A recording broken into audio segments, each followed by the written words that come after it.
Bonjour à toutes et à tous.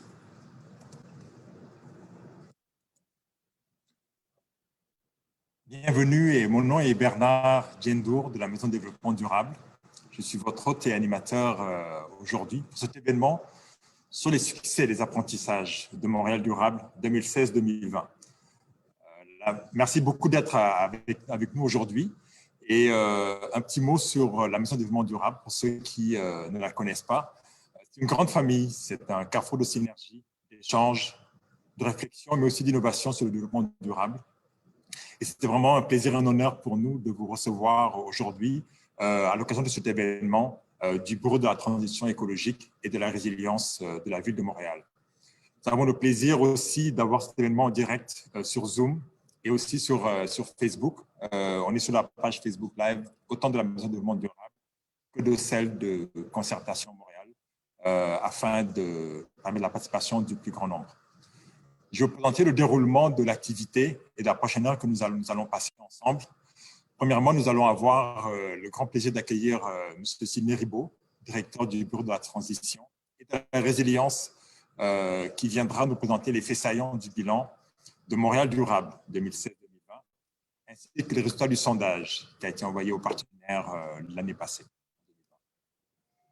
Par la suite, M. Ribaud va se joindre aux responsables de certains organismes qui ont été impliqués directement dans la mise en œuvre de Montréal Durable 2016-2020 ou qui sont maintenant impliqués dans le plan Climat Montréal et qui vont nous parler de leur expérience et des apprentissages qu'ils ont. Parmi ces intervenants, nous retrouvons M. Emmanuel Rondia du Conseil régional de l'environnement de Montréal. Bonjour Emmanuel. Mme Tania Morancy de Concertation Montréal. Bonjour Tania. Et Mme Mélanie Lebert de Partenariat Climat Montréal. Bonjour Mélanie. Je ferai en clôture de l'activité une brève conclusion sur les prochaines étapes du plan Climat Montréal et sur les canaux privilégiés pour s'informer comme organisation, mais aussi comme citoyen.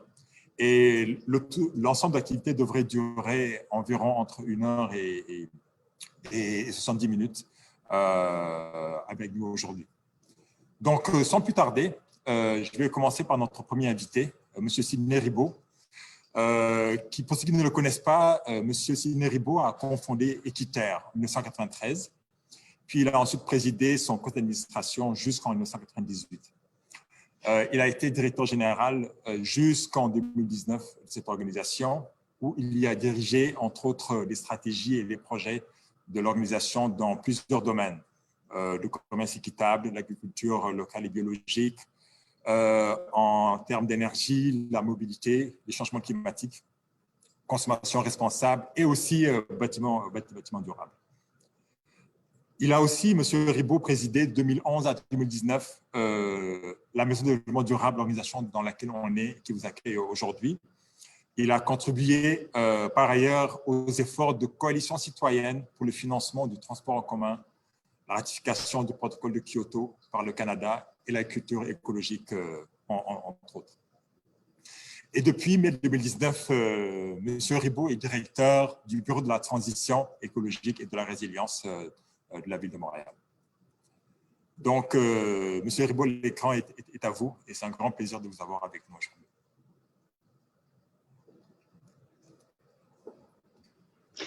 Merci beaucoup, Bernard. C'est un plaisir d'être avec vous tous. Puis, je voudrais remercier tous les participants d'être ici avec nous aujourd'hui. Je vous mentionne tout de suite, je vais commencer ma présentation, mais j'ai effectivement un petit problème technique parce qu'on a eu un malentendu. Là. Je n'avais pas réalisé qu'on avait effectivement une présentation qui était prête. Là. Alors, je pense qu'on est en train de la chercher. Pendant qu'on la trouve, d'ici à ce qu'on la trouve, je vais quand même commencer pour vous dire qu'effectivement, on tenait au Bureau de la transition écologique et de la résilience à organiser cet événement pour faire un peu la transition entre deux plans de la collectivité montréalaise. Celui du plan de développement durable qui a animé des centaines de partenaires de 2016 à 2020 et qui a été tant à la Ville de Montréal que les organisations plusieurs qui sont avec nous aujourd'hui, mais plusieurs autres, à poser des gestes et à partager beaucoup. C'est beaucoup de ça, je pense, qu'il sera question aujourd'hui, à partager les expériences de mise en œuvre de différents gestes en développement durable et en lien avec les différents enjeux environnementaux auxquels nous faisons face. Dans cette foulée-là de mobilisation de partenaires, il y a eu de nombreux apprentissages. Et là, on se lance présentement, depuis le 10 décembre dernier, la mairesse de Montréal a lancé le plan climat 2020-2030, qui est un peu la feuille de route de la ville de Montréal, mais aussi de la collectivité au complet, pour atteindre les cibles ambitieuses que nous dicte la science. Donc, vous avez sans doute vu passer cette annonce de la mairesse il y a maintenant 1 an et demi, où elle a annoncé que la cible de Montréal sur l'horizon 2030 était de moins 55% de réduction des gaz à effet de serre. S'ajoute à ça des cibles, évidemment, d'adaptation et de résilience au changement climatique, parce qu'on est déjà dans l'ère des changements climatiques, on le vit, on le sent. Et donc, il faut s'adapter. Donc, cette feuille de route sur 10 ans, elle couvre l'ensemble de ces éléments et elle couvre tant les actions qu'on devra poser au niveau de la collectivité que celles qu'on devra poser au niveau des opérations municipales. Et donc, dans ce contexte-là, évidemment, on a été, on est en fait très chanceux que la société civile s'est organisée au travers du Partenariat Climat de Montréal pour faire en sorte, et Mélanie pourra en parler davantage, là, mais pour faire en sorte qu'on puisse y arriver, parce qu'effectivement, ce n'est pas la transition écologique à laquelle on fait face ne se fera pas que par les actions de la municipalité. Plusieurs devront y participer. Et donc le but aujourd'hui, c'est de cette discussion de se dire, on a cette expérience qui prédate, et Emmanuel pourra nous donner l'historique aussi, là, mais qui prédate largement 2016, de mobilisation et de concertation et de soutien et d'échange d'informations entre des parties prenantes, entre des entreprises, des institutions, des organismes non lucratifs, qui se disent, nous, on veut contribuer, comment on fait ça et comment on peut apprendre l'un de l'autre pour ne pas constamment réinventer la roue, d'une part. Comment on prend ça et on se dit, comment on peut aller collectivement ensemble une coche plus loin, je dirais, pour faire en sorte qu'on puisse arriver à une mobilisation encore plus grande, avec un impact encore plus important dans les 10 prochaines années, puisque la science nous dit qu'il faut accélérer les gestes qu'on pose. Et là, je ne sais pas s'il y a quelqu'un à la Maison du développement durable qui a la présentation, parce que je ne l'ai pas. Sinon, je peux continuer à parler longtemps. Ah, bon, voilà. Oui, on l'a, voilà. C'est génial. Merci beaucoup. Désolé de ce petit embroglio.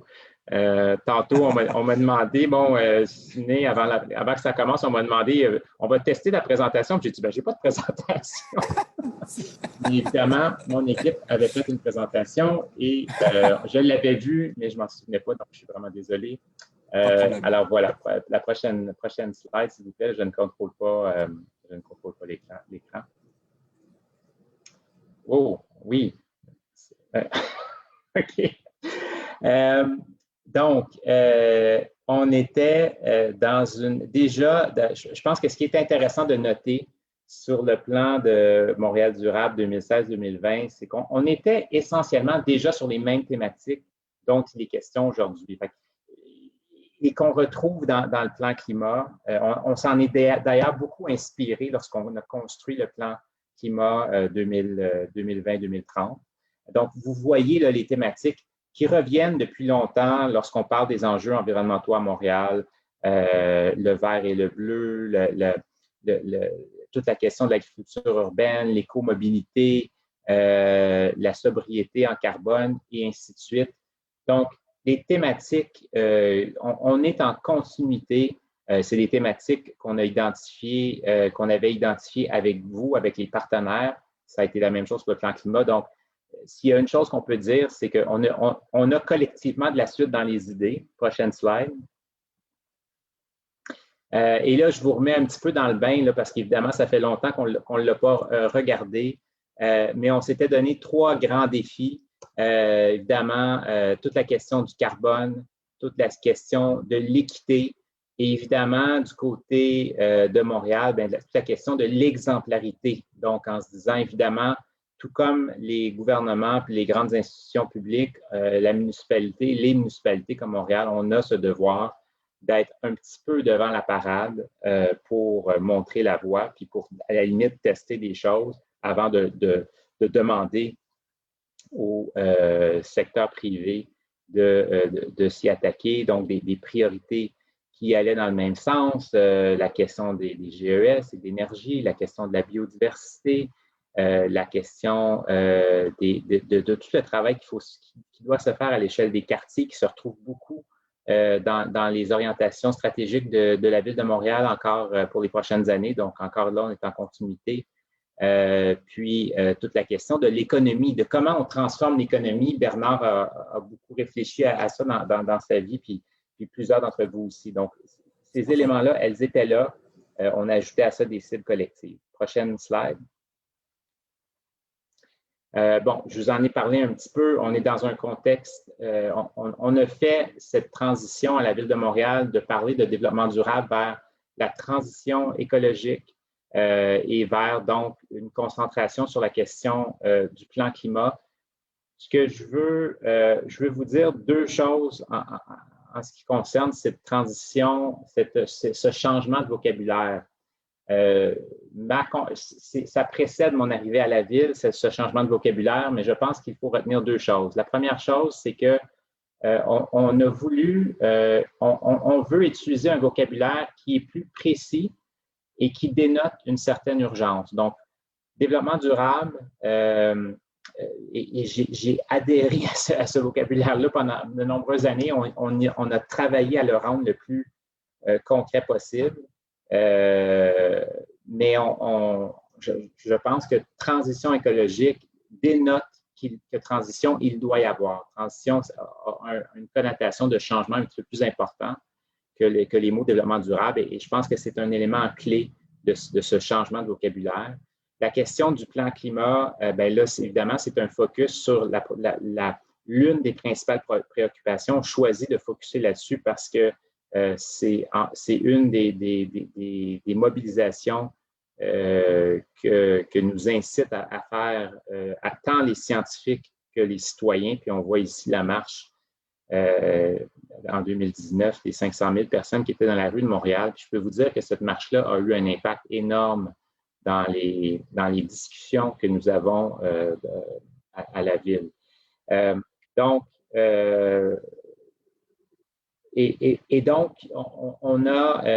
alors, voilà les changements de vocabulaire. Je reviens un peu sur les réalisations qui ont été les nôtres dans les dernières années. Et je vous dirais que je pense que la plus grande réalisation, puis c'est ce qu'on a entendu de votre part lorsqu'on vous a sondé, puis dans les échanges informels, ça a été ce travail d'échange dont je parlais tantôt. Il y a énormément de rencontres qui ont eu lieu entre vous, formellement, informellement, et qui ont fait en sorte qu'on a pu apprendre une institution d'une autre, une petite entreprise d'une autre petite entreprise, et ainsi de suite.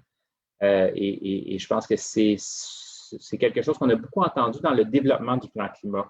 On se faisait dire, écoutez, nous, on adhère aux objectifs, mais on va avoir besoin d'accompagnement.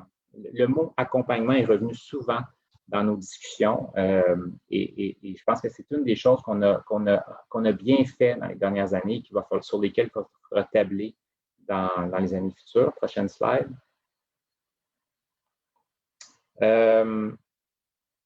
Bien, évidemment, tout ça, je tenais à souligner, là, tout ça ne s'est pas fait spontanément.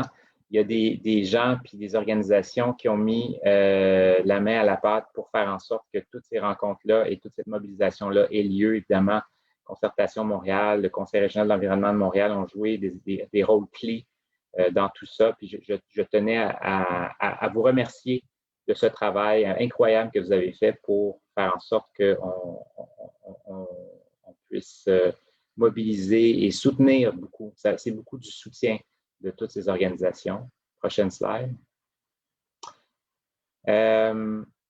Bon, donc on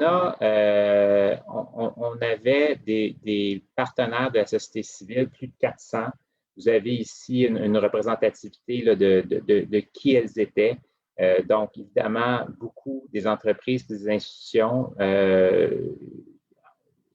et aussi des organismes à but non lucratif. On comprend qu'il y a tout un milieu communautaire qui est mobilisé sur cette question-là. Prochaine slide.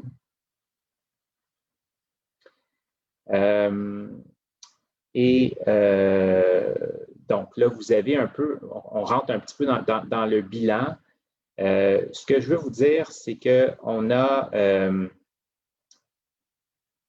je dirais, les chiffres ne représentent pas toujours de façon, les chiffres ne disent pas tout, évidemment.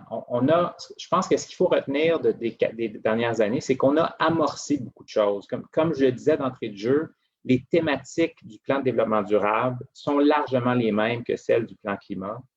Et donc, plusieurs des éléments où on se donne des cibles actuellement, ce sont des éléments qui ont déjà été, où on a déjà commencé à travailler. Et donc, là, vous avez des chiffres au niveau de l'action de l'administration municipale, on a atteint 55% des cibles. Au niveau des actions, des cibles collectives, on en a atteint seulement 20%. Bon, il y en a 30% qui est en voie d'être atteintes. Donc, c'est des chiffres qui sont encourageants dans le sens qu'on a travaillé à élaborer ces cibles-là. On a commencé à progresser vers ces cibles-là. Évidemment, on aurait aimé faire mieux, mais le plan climat reprend plusieurs de ces cibles-là en se disant soit qu'on les reprend carrément, puis là, cette fois-ci, on se donne les moyens pour les atteindre. Je donne un exemple là, concret. Une des cibles collectives, c'était les espaces verts, de passer de 6 à 10% d'espaces verts à Montréal. C'est repris dans le plan actuellement. Puis je peux vous dire que dans le plan décennal d'investissement, donc dans le budget des 10 prochaines années d'investissement, l'argent est là pour atteindre la cible. Donc, le travail qui a été fait n'a pas du tout été perdu et a permis d'amorcer une conversation qui nous amène maintenant à avoir un plan de match qui nous permettra sans doute d'atteindre plusieurs de ces cibles qui étaient là. Prochaine slide. On a fait, je ne veux pas rentrer dans ce détail-là, puis on pourrait y revenir si vous voulez, mais il y a eu un travail incroyable qui a été fait de mobilisation des arrondissements. Ce que je veux vous dire par rapport à ça, c'est que vous savez que pour ceux qui ne sont pas à la Ville de Montréal, la Ville de Montréal, c'est une organisation hyper complexe. Là. Bernard a déjà travaillé dans le Mouvement des Jardins, qui, elle aussi, est une organisation un petit peu complexe avec toutes ces entités, puis les caisses qui ont une autonomie, tout ça, c'est un peu la même chose à la Ville. Là. Il y a des services centraux, il y a des arrondissements qui ont leur propre autonomie. C'est pas simple de faire bouger la Ville de Montréal. Les arrondissements jouent un rôle clé dans tout ça. Et moi, j'ai fait la tournée, je pense que j'ai parlé à presque tous les arrondissements depuis les 2 dernières années. Et je peux vous dire que si j'avais à dire quelles sont les unités qui sont le plus mobilisées sur la question des changements climatiques, la transition écologique, je vous dirais, ce sont les arrondissements. Ils sont vraiment, et ils ont posé des gestes dans les dernières années.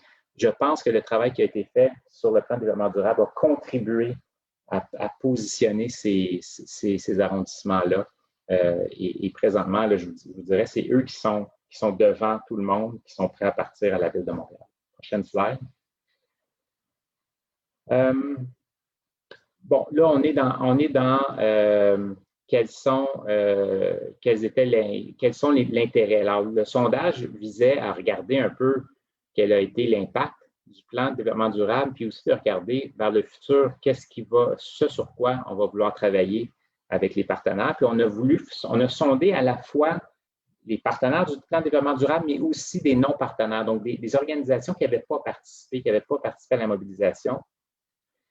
Donc ici, on différencie, mais ce qui est constant, c'est qu'on voit que peu importe partenaire ou pas partenaire, les thématiques qui reviennent, le verdissement, le transport, l'efficacité énergétique, ça tombe bien, c'est les principaux enjeux du plan climat aussi. Il y en a plein d'autres, évidemment, mais donc les thématiques qui interpellent les organisations sont celles sur lesquelles, effectivement, il faut travailler. Fait qu'il y a une cohérence à ce niveau-là. Prochaine slide.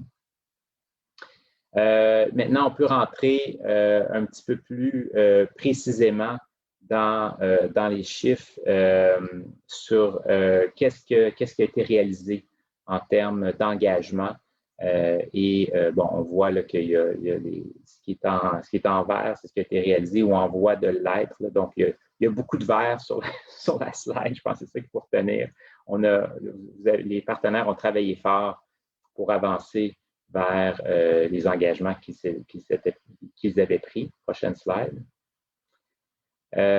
Puis bon, après ça, ben, on s'est posé, puis on pourrait y revenir, mais on s'est posé la question, mais pourquoi, dans certains cas, ces cibles-là n'avaient pas été atteintes? Parce qu'on se dit, si on repart dans une nouvelle mobilisation de partenaires, c'est important de comprendre les contraintes pour essayer d'identifier des solutions à ces contraintes. Le manque de ressources, on l'entend dans toutes les organisations, c'est toujours un enjeu. Bon, les changements qui se produisent dans les organisations. Dans certains cas, les objectifs trop ambitieux, puis le manque de soutien. Donc, pour la plupart de ces enjeux-là, on peut identifier des solutions et c'est ce qu'on va vouloir faire dans les prochains mois, les prochaines années. Ça, je vais sauter par-dessus ça. Prochaine slide. Bon, ça, c'est intéressant. C'est l'impact de la COVID-19 sur les organisations. Donc, il y a effectivement un impact négatif. On se doute bien que lorsque on est dans une crise et qu'on gère une urgence, on a tendance à mettre un petit peu moins de ressources sur le moyen-long terme. Puis l'environnement, ces enjeux-là, c'est souvent du moyen-long terme. Donc là, on a un peu le type d'impact qu'a pu avoir la COVID-19. Donc, c'est sûr que ça a eu un impact, mais vous allez voir, il y a quand même beaucoup d'appétit pour poursuivre. Prochaine slide. Bon, là, tu vois, vous voyez ici, on dit, est-ce qu'on a encore une capacité à livrer des projets environnementaux? Puis majoritairement, on dit que oui. Puis même dans certains cas, on a une plus grande capacité, bien qu'il y ait des organisations pour qui ça a diminué. Prochaine slide.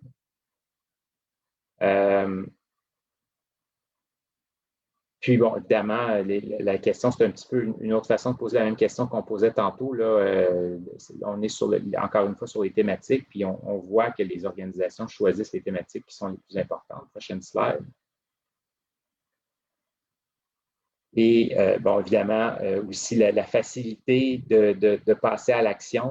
Et là, ça, c'est intéressant. Puis, éventuellement, on vous enverra les données si ça vous intéresse. Vous pourrez croiser. Il y a des enjeux qui sont importants et qui sont plus faciles à réaliser, comme le verdissement, parce qu'il y a une plus grande acceptabilité sociale. Des enjeux comme les flottes de véhicules, pour prendre cet exemple-là, qui sont importantes, mais peut-être un petit peu plus difficiles à réaliser. C'est des données qui j'espère, pourront nous aider dans le futur à mieux cibler nos actions de mobilisation. Prochaine slide. Bon, comme je vous disais, il y a un grand intérêt de poursuivre l'action de la part de tout le monde là, pour la suite des choses. Il y a un grand potentiel pour la mobilisation du partenariat climat. Prochaine slide. Ça, j'en ai parlé, on peut sauter. Puis bon, le soutien désiré. Et là, ben, ça, c'est intéressant aussi. Dans le fond, qu'est-ce que les partenaires nous demandent? Donc, la synergie. La visibilité, c'est sûr, on aime ça de temps en temps avoir une tape dans le dos, puis quand on est l'environnementaliste dans une grande organisation, des fois, on a besoin d'avoir un soutien externe pour montrer à l'organisation que ça vaut la peine de poser ses gestes en environnement. Je pense entre autres au Gala du CRE qui fait un excellent travail à ce niveau-là chaque année. Bon, le réseau d'échange, tirer profit du partage d'expérience, le sentiment de faire partie d'un mouvement. Donc, c'est des réponses auxquelles on pouvait s'attendre, mais à partir du moment qu'on pourra creuser un petit peu plus le détail de ces réponses-là, ça va encore une fois nous aider à mieux cibler la façon qu'on intervient pour soutenir les organisations. Prochaine slide. Et voilà, c'était tout. Donc, en conclusion, je veux simplement vous dire que c'est une... il y a beaucoup, je vous ai présenté seulement quelques slides des résultats du sondage. S'il y a des gens qui sont intéressés à avoir plus d'informations, il y a vraiment une grande richesse dans ce sondage-là. Ça nous donne beaucoup d'informations sur l'ouverture des organisations, puis la grande mobilisation, en fait, qui existe en dépit Je pensais que j'avais une autre slide sur la COVID, mais en dépit de la COVID, cette mobilisation-là demeure et il y a beaucoup d'ouverture pour continuer à s'impliquer. Voilà, merci. Merci.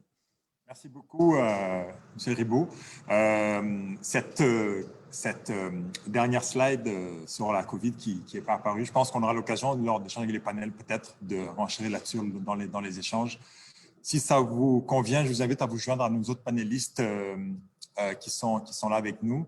Je commençais par Emmanuel Rondia du Conseil régional de l'environnement de Montréal. On aura aussi Mme Tania Morancy, comme je disais tout à l'heure, de Concertation Montréal, et Mme Mélanie Lebert du Partenariat Climat Montréal. Je commence donc par Monsieur Rondia. Bonjour, Emmanuel Rondia est le directeur général du Conseil régional de l'environnement, le CRE de Montréal. Il cumule facilement plus de 15 ans d'expérience en concertation et gestion de projets qui sont en lien avec la thématique d'aujourd'hui. Et depuis son arrivée au CRE, il y a un peu moins de 10 ans, il a successivement occupé plusieurs postes chargés de projet, responsable de campagne, espace vert, dont M.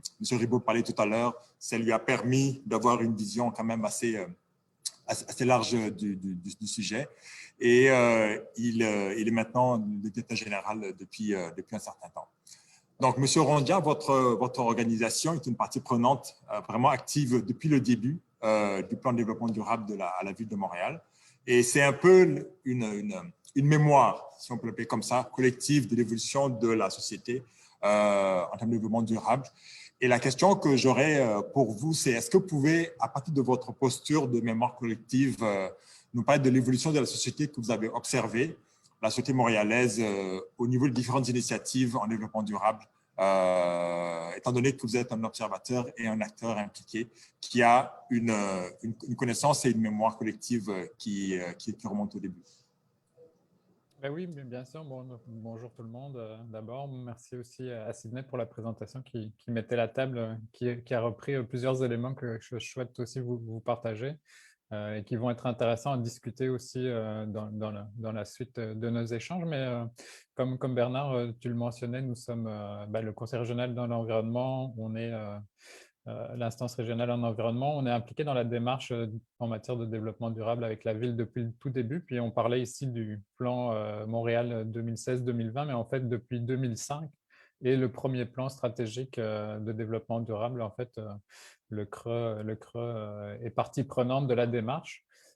Et au fil des années, en fait, et au fil des différents plans, on a joué un rôle en collaboration avec la Ville de Montréal, avec la Conférence régionale des élus, qui maintenant est Concertation Montréal, sur un travail à la fois de mobilisation des partenaires, un travail de reconnaissance aussi. On parlait tout à l'heure du gala, j'y reviendrai un peu plus tard, donc le gala de reconnaissance en environnement et développement durable.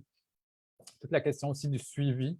Donc, tout le travail, en fait, on a réalisé plusieurs bilans, en fait, des indicateurs de l'état de l'environnement qui sont, je pense, un élément vraiment important dans une démarche comme le plan climat actuellement, c'est de se doter d'indicateurs et de cibles précises, mais aussi de moyens de faire le suivi de l'évolution de nos actions pour s'assurer qu'on est sur le bon chemin et en fait, aussi pour mobiliser les troupes et montrer que les efforts portent fruit. Et bien sûr, on a contribué aussi dans la rédaction des différents plans. Donc, je dirais que le CRE est là depuis longtemps. Moi, je ne suis pas là depuis le début, donc je n'ai pas tout l'historique, mais c'est sûr que depuis mon entrée, en fait, même en 2013, j'avais… D'ailleurs, avec Tania, on a animé le réseau des partenaires. Puis c'est un des éléments que Sydney mentionnait, cette volonté, ce besoin d'échange, de partage de bonnes pratiques entre les différentes organisations de la société civile et aussi de l'administration, parce que l'intérêt aussi, c'est de croiser et de briser en fait les silos entre les différentes organisations. En faisant un peu le retour sur la démarche même initiale et la question du premier plan, je suis retombé sur le nombre de partenaires impliqués aussi au début de la démarche. Donc, on avait 48 partenaires qui ont signé une déclaration en 2005. On parlait de 400 partenaires à la fin de la démarche 2020. Puis, c'est juste, ça montre en fait qu'on est vraiment dans une progression de mobilisation, d'implication des partenaires. 400, c'est beaucoup, mais en même temps, quand on voit bassin en fait, et le potentiel d'acteurs sur l'île de Montréal. On a encore beaucoup de marge, puis c'est d'où l'intérêt aussi de développer des initiatives englobantes comme le partenariat Climat Montréal qui va chercher autant des grands acteurs et qui mobilise aussi des réseaux en fait, qui ont une portée forte pour mobiliser les partenaires.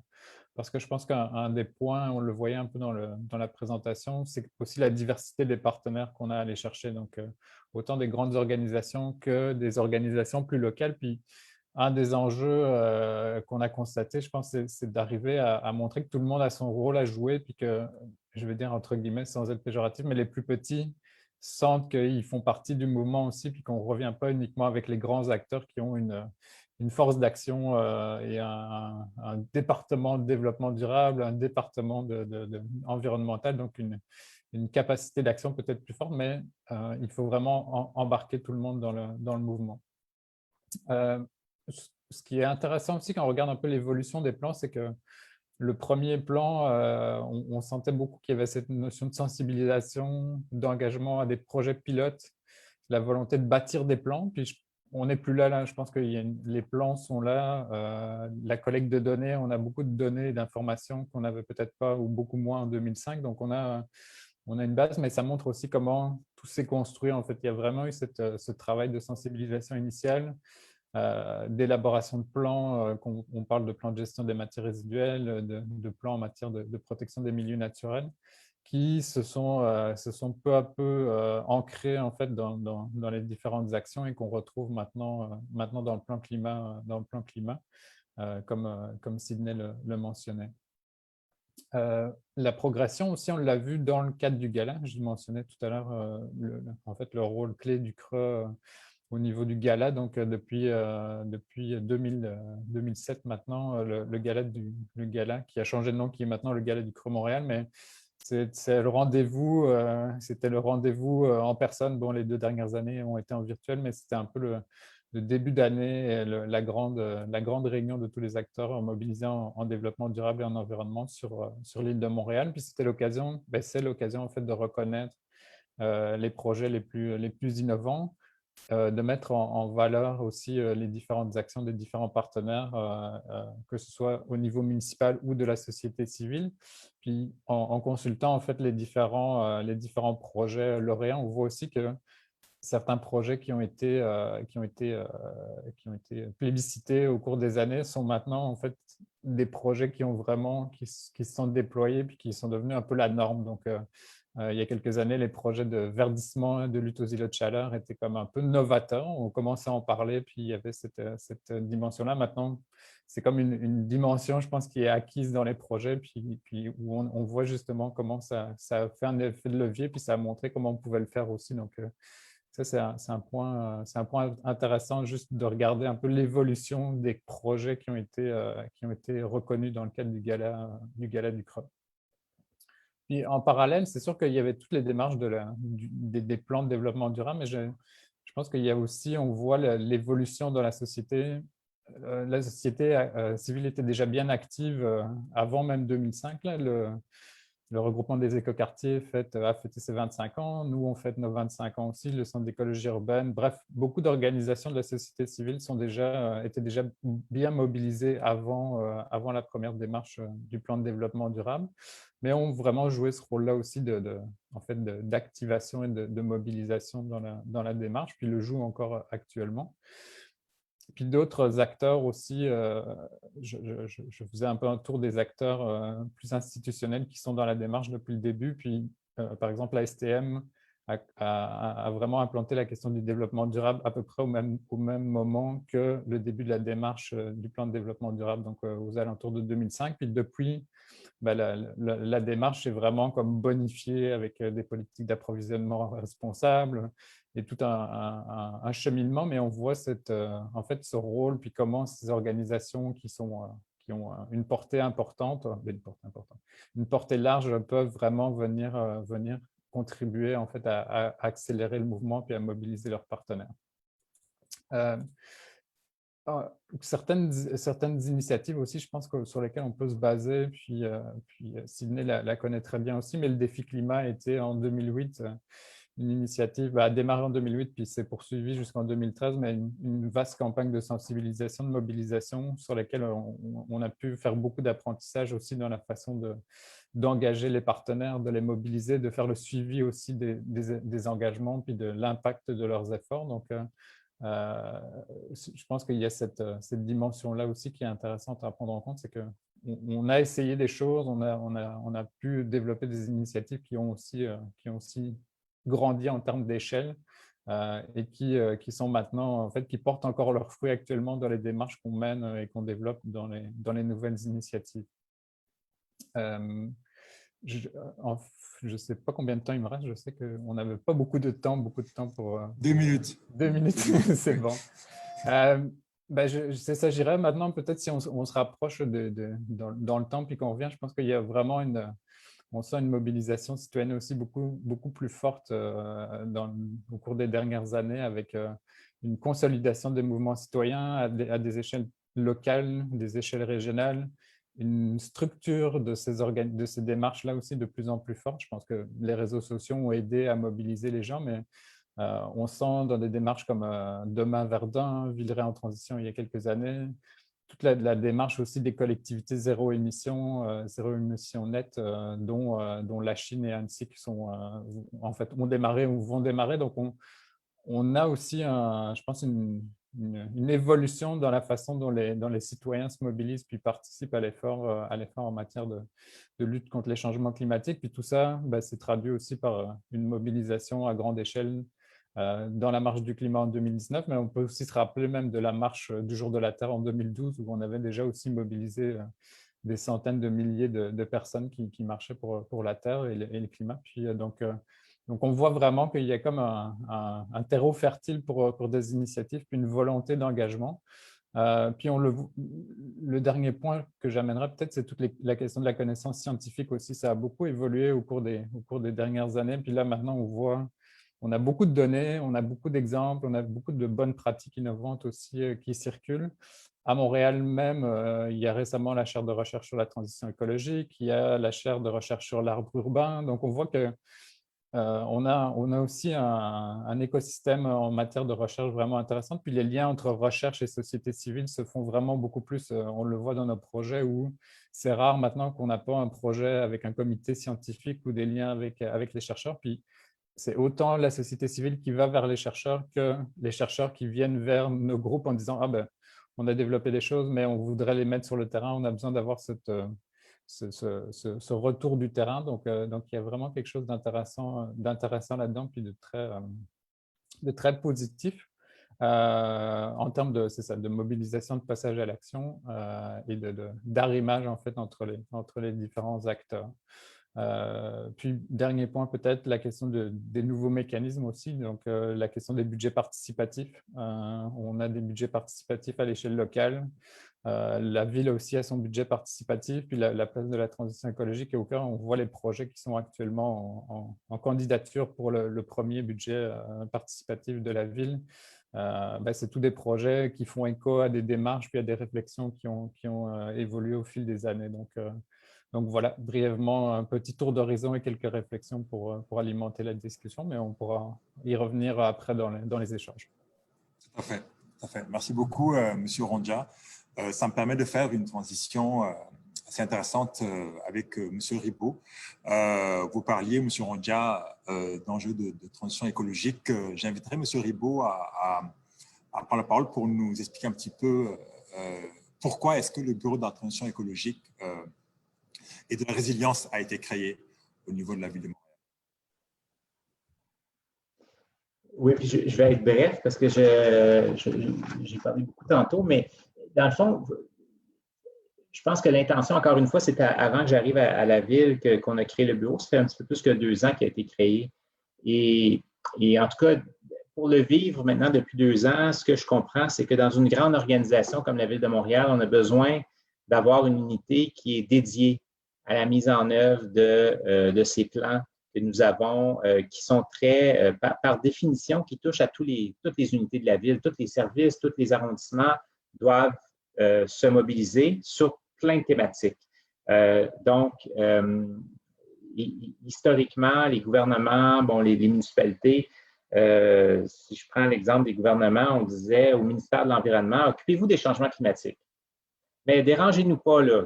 Allez dans votre coin, là, puis occupez-vous des changements climatiques. Puis dérangez pas le ministère des Transports, puis dérangez pas le ministère des Ressources naturelles, puis dérangez pas tous les autres ministères, là. Et évidemment, ça ne marche pas parce que les changements climatiques, ça nécessite une mobilisation de tous les ministères pour un gouvernement. C'est la même chose pour la ville. Toutes les unités doivent être mobilisées. Et la notion d'un bureau à la ville, c'est justement une entité qui a à travailler avec tous les autres services, tous les autres arrondissements. Alors, c'est le mandat qu'on s'est fait donner. Parfait. Merci beaucoup, M. Ribaud, c'était très clair. En parlant de mandat, ça me permet de faire un lien, d'avoir le plaisir de présenter Mme Tania Morancy. Mme Tania Morancy participe depuis au moins 15 ans, en fait presque 15 ans à l'émergence de projets, à la mobilisation d'organisations et d'écosystèmes dans le but de participer au développement durable et à la transition écologique à Montréal. Elle est à Constellation Montréal depuis 2011, si je ne me trompe pas, et y œuvre actuellement comme chef d'équipe ou dans l'organisation en matière de transition écologique. Donc, Madame Morancy, encore bienvenue et merci de votre participation. La question que j'aurais pour vous, à la lumière de ce que M. Ribaud et M. Rondia nous ont partagé jusqu'à présent, Constellation Montréal a accompagné plusieurs organisations dans la démarche de Montréal durable 2016-2020. Pouvez-vous nous en dire un peu plus sur comment s'est passée votre implication, votre travail dans cette démarche de Montréal durable? Oui, tout à fait, merci. D'abord, peut-être avant de présenter le mandat qu'on a réalisé pendant 3 ans, un petit pas de recul pour dire un peu, Concertation Montréal, c'est quoi, qu'est-ce que ça fait? Donc, on est une OBNL qui regroupe les acteurs socio-économiques et les élus municipaux et dont la mission, c'est de faire du développement régional pour la région de Montréal. Donc, on initie, on soutient des initiatives qui vont être structurantes dans plusieurs secteurs qui sont jugés prioritaires pour la métropole, comme diversité, parité, la jeunesse, sciences et techno chez les jeunes femmes et bien sûr le volet du jour, donc la transition écologique. Donc, comme Emmanuel l'a mentionné d'entrée de jeu, donc on est effectivement un partenaire de la première heure au niveau des différentes démarches de mobilisation qui ont eu cours dans les dernières années en matière de développement durable. Puis nous aussi, comme tout le monde, on a évolué dans notre sémantique et dans nos actions. Donc, au départ, on parlait d'action en environnement. Par la suite, c'était action en développement durable. Et puis maintenant, nous sommes embarqués aussi dans le train de la transition écologique et même de la relance économique verte. Donc, le mandat qu'on a eu de 2017 à 2019, qui a duré 3 ans, avait 2 volets, donc pour la démarche Montréal durable. Le premier, c'était d'engager plus de 270 organisations qui allaient s'engager, qui allaient dire, moi, je participe à la réalisation des différentes actions du plan Montréal durable. On devait engager tous les types d'organisations et dans tous les secteurs de la transition écologique. Le deuxième volet, c'était de réussir à se dire, comment les soutenir et les outiller, en fait. Donc, comment on fait en sorte qu'une organisation passe d'un formulaire à cocher sur Internet à dire, maintenant, je me retrousse les manches et je passe à l'action et je réalise les engagements que j'ai pris. Donc, on avait un défi qui était quand même intéressant, stimulant. Donc, il fallait mobiliser toutes les organisations dans tous les secteurs et dans tous les volets de la transition écologique. Donc, on dit souvent que la transition, elle doit se faire avec tous les acteurs de la société. Donc, c'était vraiment la mission à laquelle Concertation Montréal devait répondre. Et là, je dis transition écologique, mais bien évidemment, on parlait dans Montréal durable de développement durable. Donc, avant de se lancer dans la réalisation du mandat, on s'est dit, c'est quoi les constats de base pour nous guider, pour développer notre stratégie? Donc, un peu comme ça a été dit déjà avec les interventions précédentes d'Emmanuel et de M. Ribaud, les organisations ne sont plus à la même place qu'il y a 10 ans. Donc, avant, une partie de notre travail était de rédiger des argumentaires pour convaincre des entreprises que c'est important d'agir en développement durable. Donc, maintenant, ça fait longtemps que je n'ai pas eu à rédiger d'argumentaire, donc ça, c'est quand même une très bonne nouvelle. Donc, on sent maintenant que les organisations veulent tout de suite embarquer dans du concret. Elles veulent se faire proposer une vision. Elles veulent de l'accompagnement, du clé en main. Donc, on se faisait dire souvent, OK, pas de problème, je vais remplir le formulaire, mais après, je fais quoi? Donc, tu me proposes quoi? Je veux agir, je commence où? Donc, ça, pour des personnes qui travaillent depuis longtemps en mobilisation, en développement durable, c'est quand même c'est motivant et c'est rassurant de voir cette évolution-là. Puis je pense qu'en quelque part, la métropole peut s'auto-féliciter de ça parce que depuis le tout début, la façon que le développement durable a été abordé à Montréal était toujours dans une optique de concertation, de dialogue, d'implication de la société civile. Puis même si des fois, de prendre cette approche-là peut faire en sorte que des fois, on trouve que ça ne va pas assez vite. Hein, quand on avance à plusieurs, des fois, on a l'impression que oups, ça prend pas, c'est pas assez rapide, il faut aller plus vite. Mais en même temps, après un certain temps, on réalise quand même que ça paye en bout de ligne parce qu'on n'a plus à expliquer tant que ça aux organisations c'est quoi le développement durable et pourquoi il faut agir. Elles le savent. Ensuite de ça, on s'est dit, bien évidemment, il n'y aura pas de solution unique. Hein? Il va falloir qu'on multiplie les façons d'intervenir auprès des organisations. On ne peut pas arriver avec une seule solution. Ça ne correspondra pas à tout le monde. On va perdre beaucoup trop de joueurs. Puis en parallèle à ça, M. Ribault en a parlé aussi, même à l'époque et encore aujourd'hui, il y avait des sondages, il y avait des études qui démontraient que les freins à l'action étaient souvent bien évidemment le manque de financement, mais aussi le manque de ressources, le manque de temps, un besoin d'accompagnement. Donc, ça a été nos prémices de base pour se dire, bon, ben, alors maintenant, comment est-ce qu'on fait en sorte que les organisations se disent, bon, ben, moi, j'ai envie d'embarquer dans le train de Montréal durable. Donc, on a opté pour une approche à multiples stratégies avec une offre de services qui était diversifiée, qui était ancrée dans l'action, qui proposait des solutions concrètes pour atteindre une vision qui était collective. Puis, où chaque organisation était capable de faire le lien entre cet objectif collectif-là, cette vision-là qui était tracée par Montréal durable et qui aujourd'hui est tracée par le plan climat, et voyait quel chemin elle pouvait prendre pour réussir à participer, à jouer un rôle, à contribuer à quelque chose qui était plus grand qu'elle. Donc, il y a eu beaucoup d'événements thématiques, il y a eu beaucoup de réseautage. On a développé un atelier d'idéation qui faisait en sorte que par toutes sortes de processus créatifs, une organisation qui participait à un de nos ateliers pouvait ressortir de là avec plusieurs idées en main de projets qu'elle pouvait mettre en œuvre dès maintenant pour réussir à passer à l'action. Et on a aussi développé l'accélérateur qui est devenu maintenant J'accélère ma transition. Donc, l'accélérateur était un service d'accompagnement individualisé. Aujourd'hui, on a modifié un peu notre agir pour aller plus dans l'accompagnement de réseaux, de cohortes et pour trouver des solutions collectives qui après vont être implantées de façon plus individuelle. Donc, l'accélérateur, ce que ça le fait, bien, la façon que ça fonctionnait, en fait, et que ça fonctionne encore aujourd'hui dans nos dossiers d'accompagnement, bien, c'est qu'on commençait bien évidemment par plusieurs rencontres d'écoute, d'exploration pour comprendre où s'en va l'organisation, c'est quoi ses ambitions en développement durable, mais aussi c'est quoi son contexte plus large. Donc, pour être capable de vraiment bien identifier à travers tout ça où étaient les bonnes opportunités pour que l'organisation trouve qu'est-ce qu'elle pouvait réaliser en matière de projet, mais aussi de sentir que ça ne correspondait pas juste à « je dois atteindre des objectifs collectifs », mais ça répond aussi à mes impératifs organisationnels. Donc, il y a eu aussi beaucoup de réflexions, beaucoup de brainstorm, parfois avec une seule personne de l'équipe, parfois avec la direction, des fois avec toute l'organisation. Donc, on a vu vraiment de tous les cas de figure. Et ça nous permettait de déterminer c'est quoi le champ des possibles et d'arriver après à l'organisation avec des propositions de projets à mettre en place. Donc, ces premières étapes-là étaient beaucoup appréciées parce que ça permettait aux organisations une prise de recul que souvent, elles n'ont pas le temps de faire. Ensuite de ça, ça leur permettait de mieux voir c'est quoi l'éventail complet des possibilités, sauver beaucoup de temps en recherche, puis mieux comprendre l'écosystème montréalais aussi pour voir le qui fait quoi, qui peut m'aider et comment est-ce que je peux réussir donc à faire avancer mes projets, notamment en collaboration avec le reste de la collectivité montréalaise. Donc, ensuite de ça, on choisissait un projet à mettre en place, on développait un plan d'action avec l'organisation. Et là, c'est comme si on se transformait un peu en coach. Donc là, on suivait chacune des étapes là, de l'organisation. Donc, c'était toujours la responsabilité de l'organisation de réaliser son plan d'action, mais nous, on était toujours là pour assurer les suivis, contribuer, aider, faciliter des processus. Puis ensuite de ça, bien évidemment, on a parlé tout à l'heure de l'importance du rayonnement et de la visibilité des tables dans le dos. Donc, CMTL était là en collaboration avec la Ville pour réussir à trouver des façons de faire rayonner les projets là, qui voyaient le jour.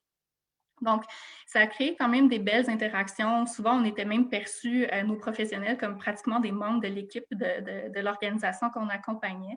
Puis, c'est plus d'une centaine d'organisations qui ont été accompagnées là, pendant tout le mandat de Montréal durable. Donc, très rapidement, si je voulais résumer, ça a été quoi les apprentissages? Donc, moi, ce que j'aime toujours dire, c'est les organisations, elles veulent agir. Donc, elles sont au rendez-vous. Par contre, on doit jouer un rôle pour leur donner les moyens d'atteindre leurs objectifs, de réaliser leurs ambitions. Donc, le rôle des organisations comme les nôtres, donc celles qui sont sur le terrain et qui font de l'accompagnement, je pense qu'il est vraiment primordial pour faire en sorte que les choses se passent, que la volonté se concrétise. Ça prend des agents sur le terrain, des professionnels qui sont flexibles, qui sont agiles, qui sont à l'écoute, puis qui vraiment se voient comme des partenaires, des collaborateurs de l'organisation. Donc, on fait pratiquement du développement des affaires. C'est presque ça, mais dans le domaine du développement durable et de la transition écologique. Alors, c'est ce que je vous dirais. Puis sur les éléments à surveiller, parce que des fois, il y avait certains écueils, certains commentaires. Donc, il y avait la question de la reddition de comptes. Donc, ce qu'on réalisait, c'est qu'il fallait trouver le bon équilibre pour avoir des bons mécanismes où l'organisation pouvait rendre des comptes, mais en même temps qu'il n'allait pas non plus rebuter et faire en sorte que des organisations qui ont moins de temps, moins de ressources, allaient débarquer de la démarche si jamais ça devenait trop lourd. Mais il restait que le message général, quand les gens s'engageaient, ils voulaient être capables d'avoir des mécanismes pour vraiment bien rendre compte de ce qu'ils avaient fait. Donc, ça nous a un peu surpris, puis on a aimé aussi voir qu'il y avait cet intérêt-là pour s'assurer qu'il y avait vraiment des vrais résultats là, qui émergeaient non seulement de l'ensemble de Montréal durable, mais des actions individuelles là, des organisations. Ensuite, je vous dirais, être prêt à gérer l'enthousiasme. On a eu beaucoup de cas où les organisations étaient prêtes à aller beaucoup plus loin encore que ce que Montréal durable était capable d'offrir. Donc, d'être capable de répondre à cette demande-là. Et je ne suis surtout pas en train de dire que ça doit devenir un prétexte pour en faire moins et qu'il faut diminuer les attentes. Pas du tout. On le sait, on n'a plus le temps d'attente. C'est le contraire. Il faut ouvrir les machines et s'assurer qu'on est capable de prendre ces grands champions-là et de les amener plus loin. Et la fameuse question du financement aussi toujours qui revient. Là. Voilà, c'est ce que j'avais à vous dire.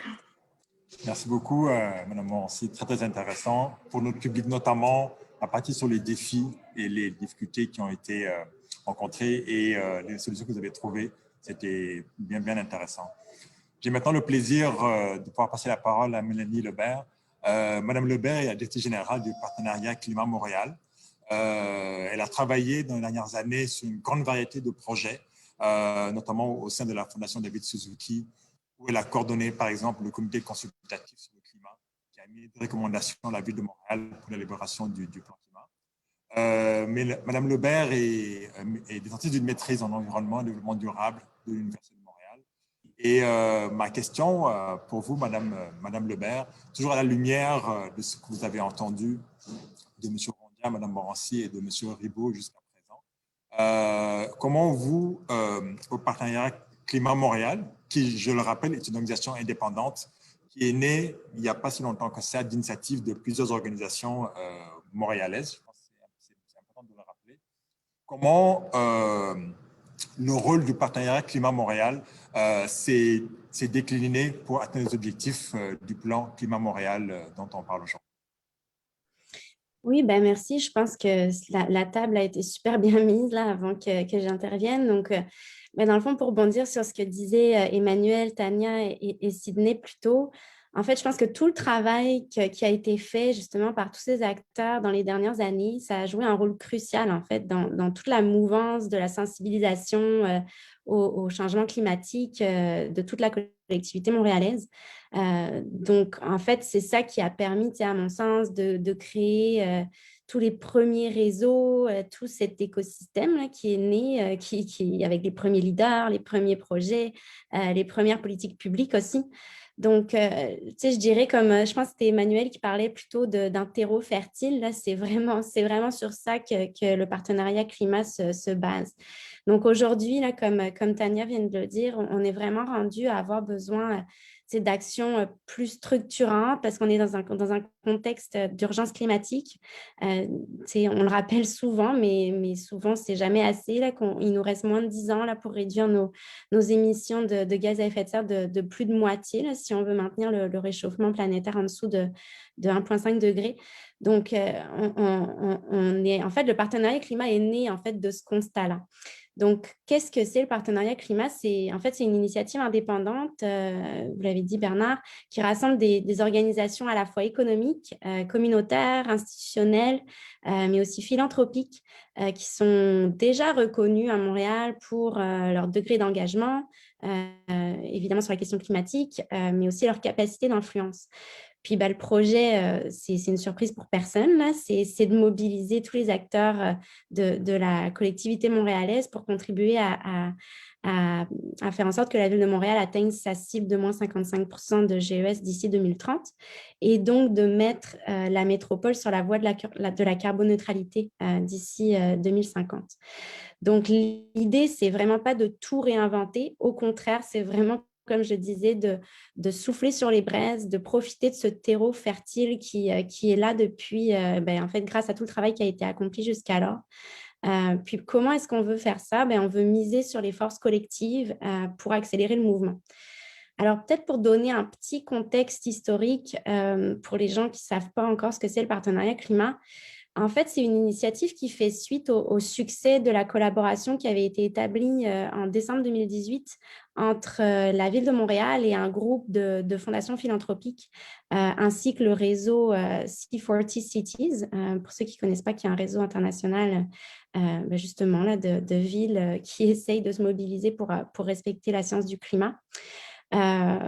Et donc, en fait, c'était à travers cette collaboration, notamment qu'à la Fondation Suzuki où je travaillais avant, on coordonnait un comité consultatif sur le climat, donc qui a aidé la ville à émettre, en tout cas, on a émis des avis et des recommandations à la ville sur ce qui devrait orienter le plan climat de la ville, qui a été lancé en décembre.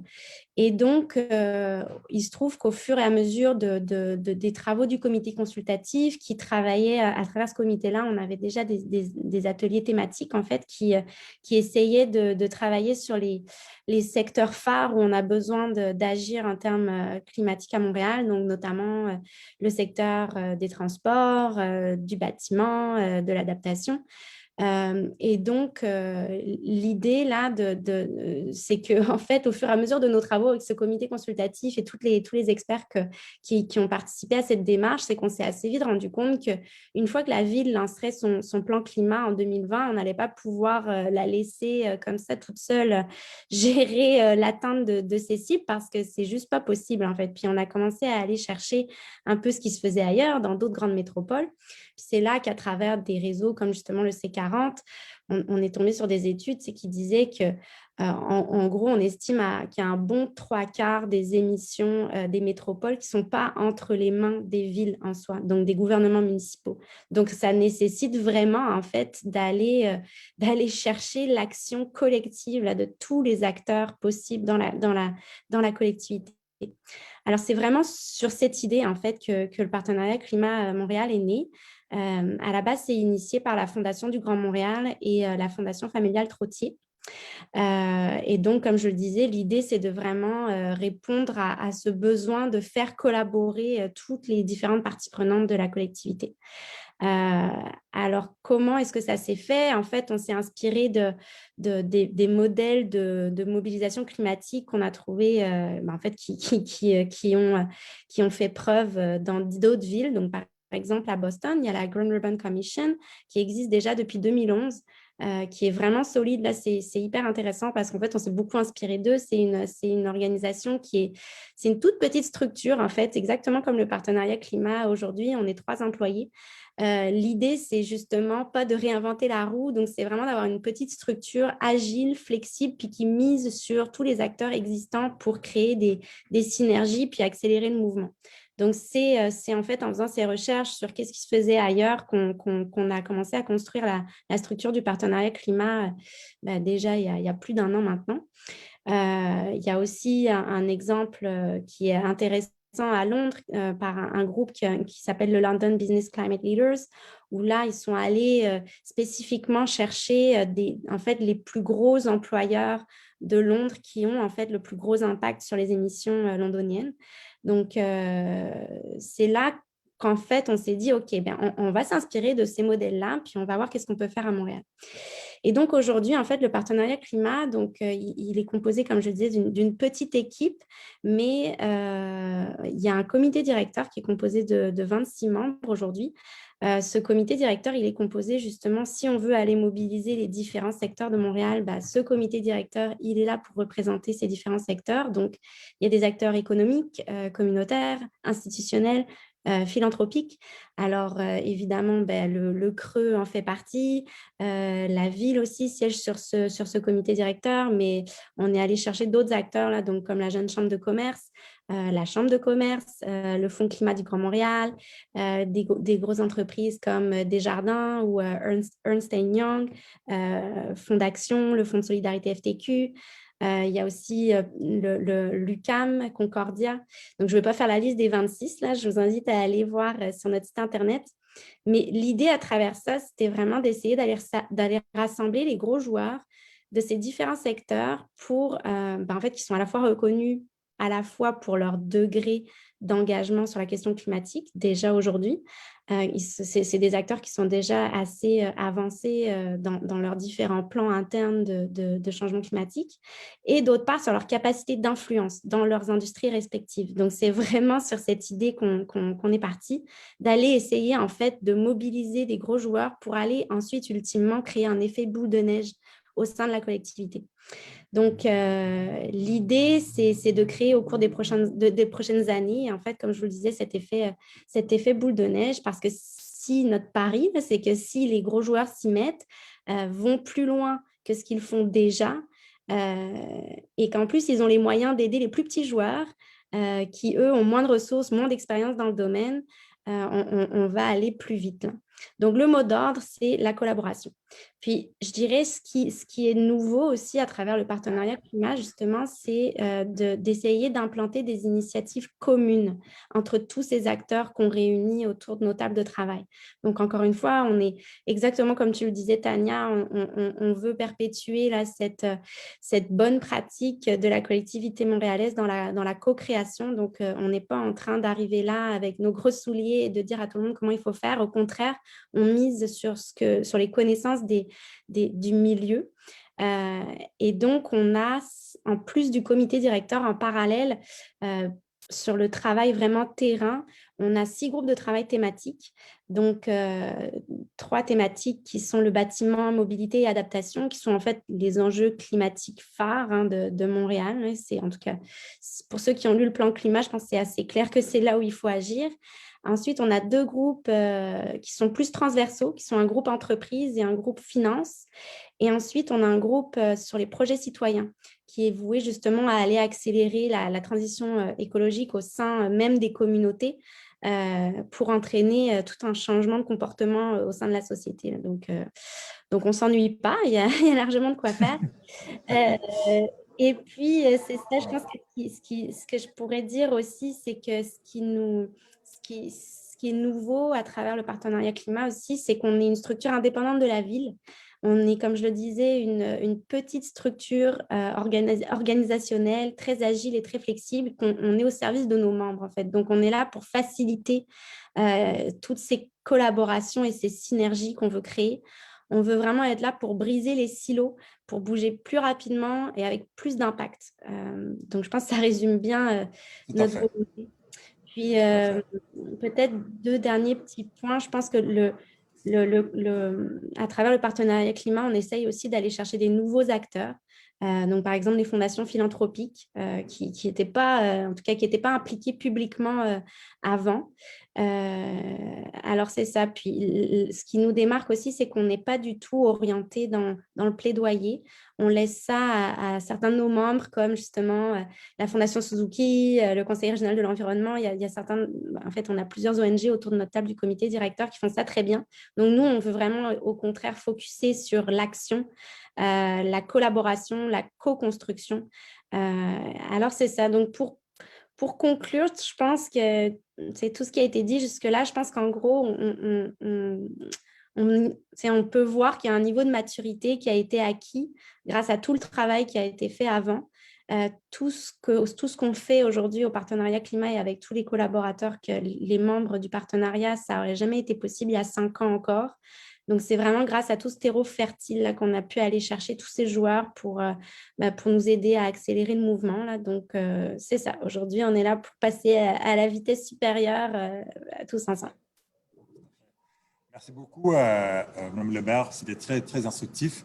Et justement, je vais faire une transition avec ce que vous venez de dire par rapport à la question d'accélérer et d'accompagner cette transition-là.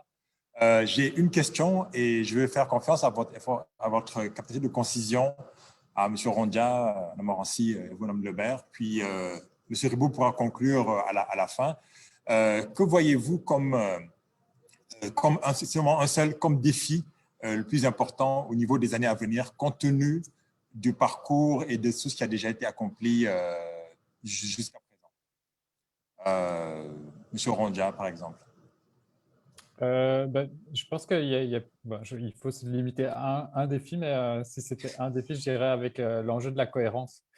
Je pense on l'a mentionné un peu, mais la structure peut être complexe. On a des niveaux de décision variables, on a de l'implication de différents paliers gouvernementaux, on a des projets actuellement sur le terrain qui ont un impact ou qui vont avoir un impact majeur en matière de réduction des GES, en matière d'adaptation. Donc, c'est le plus rapidement possible, je pense, s'assurer qu'on a cette cohérence-là dans toutes les décisions qu'on fait, et ce, quelles que soient les échelles, puis qu'on n'ait pas justement du débalancement entre un arrondissement ou un autre, ou qu'un projet arrive d'une échelle de gouvernement plus autre que la ville, puis que ça vienne impacter une planification. Puis dans ce sens-là, je pense qu'il y a le plan climat, mais il y a aussi toute la question du plan d'urbanisme et de mobilité qui est comme une démarche justement qui va venir aider et appuyer à l'atteinte des objectifs du plan climat par une réflexion sur l'aménagement et l'arrimage avec la mobilité. Donc, si j'y allais avec un, ce serait cohérence, mais j'en ai d'autres si on a un peu de temps après. Merci beaucoup. Je retiens vraiment ce mot cohérence. Madame Morancy? Oui, ben moi aussi, se limiter à un seul, c'est difficile. Moi, ce que je dirais, en fait, c'est que les défis vont continuer d'être colossaux. Donc, la pandémie était un avant-goût. Notre monde va continuer à se complexifier. L'urgence climatique va continuer d'être de plus en plus urgente. On va avoir moins le temps de se tromper. Donc, il va falloir qu'on soit de plus en plus innovant, agile, ingénieux, réactif dans la science, capable de trouver des solutions qui vont être plus concrètes encore à des enjeux plus nombreux et plus pointus. Donc, la solution à ça, il y en a plusieurs, mais ce que j'ai envie de dire, c'est qu'il va falloir multiplier les collaborations pour que, multiplier les collaborations puis continuer de renforcer le rôle des organismes qui font de l'accompagnement et de la mobilisation pour qu'ils soient capables justement de les accompagner, ces organisations-là qui sont une partie de la solution et qu'ils soient capables de les accompagner dans toute la complexité qui nous attend. Puis, je me permets d'ajouter un dernier volet. On a vu aussi avec la pandémie, je le fais super vite, mais toutes les questions de diversité, de justice sociale aussi, qui prennent de plus en plus de place. En ayant moins de temps pour agir, il va falloir maintenir une adhésion sociale et collective pour éviter. Il va falloir qu'on les intègre. On va avoir des meilleures réponses, on va bouger plus vite. Absolument. Madame Lebert? Oui, je fais du pouce sur ce qu'ont dit Tania et Emmanuel. De mon bord, c'est ce que je verrais, moi, comme défi, c'est qu'il va falloir trouver les bons moyens, les bons leviers pour accompagner tout le monde, puis les outiller.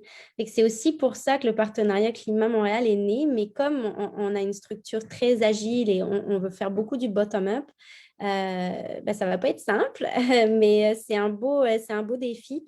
Mais je pense que c'est ça, il faut vraiment miser sur ce qu'on appelle le leadership distribué, c'est-à-dire faire en sorte que tout ne repose pas uniquement sur les épaules d'un seul joueur où tout est super centralisé autour d'un acteur. Là, justement, on n'en est plus là.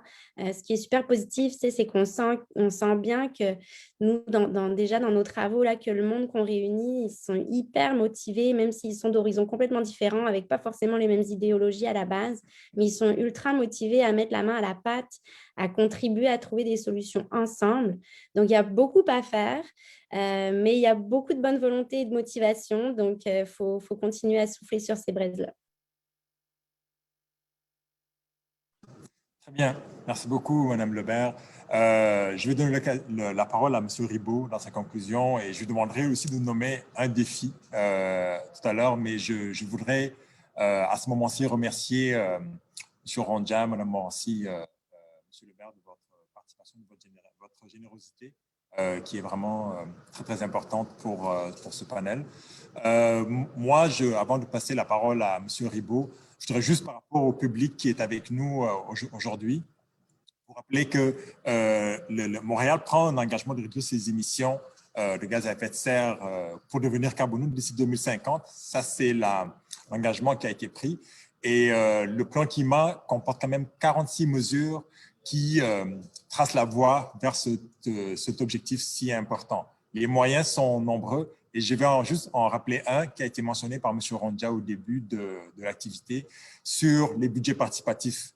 C'est intéressant parce que c'est un moyen qui est accessible aux citoyens et aux organisations et c'est un moyen qui permet de passer à l'action et nous vous invitons à rester à l'affût des différentes initiatives de collaboration et de concertation qui sont proposées par la ville au niveau des arrondissements et aussi avec d'autres partenaires et à demeurer vigilant aux différentes nouvelles qui sont partagées par les différents partenaires, que ce soit le Conseil régional de l'environnement, Concertation Montréal, le partenariat Climat Montréal et bien sûr la ville à travers entre autres son bureau de transition, écologie et de résilience.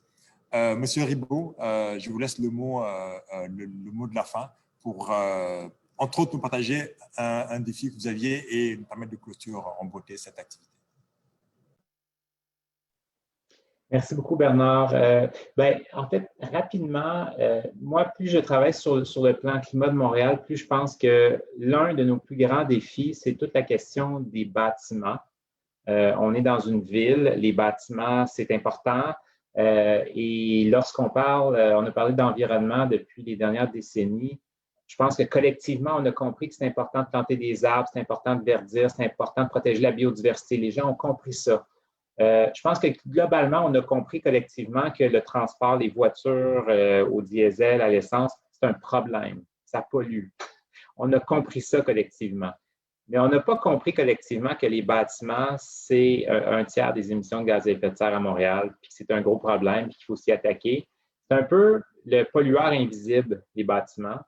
Et on a des grands défis de ce côté-là, puis on a des grands défis justement de sensibilisation et de compréhension, mais beaucoup d'accompagnement. Il n'y a pas de défi d'innovation, il n'y a pas de défi technique. Ça fait 50 ans qu'on fait des bâtiments qui n'émettent pas de gaz à effet de serre à Montréal puis ailleurs dans le monde à cause qu'on a de l'hydroélectricité. Donc, ce n'est pas compliqué techniquement, mais ça reste qu'il faut changer les mentalités, il faut amener les gens à rénover et à construire des bâtiments différemment. Et ça a l'air simple à dire, mais ce n'est pas simple à faire. On a mobilisé nos architectes, nos ingénieurs, puis les investisseurs dans ce secteur pour changer un peu leur façon de faire. Alors ça, je pense qu'il y a là un beau défi de mobilisation. Puis évidemment, je cible celui-là, mais il y en a plein d'autres. Puis je veux donc vous remercier tous, mes copanélistes, d'avoir participé parce que le travail que vous faites est extrêmement important. Je ne peux pas trouver de mots pour vous exprimer à quel point c'est important que la société civile se mobilise derrière un plan comme celui-là.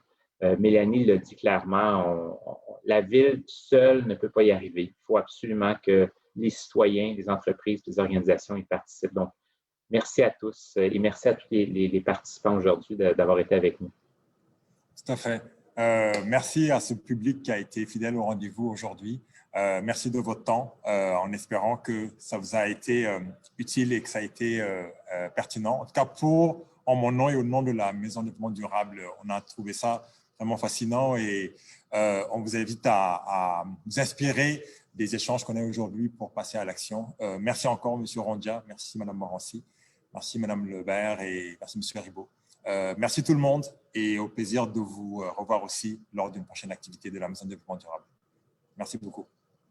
Merci. Merci. Merci, au revoir.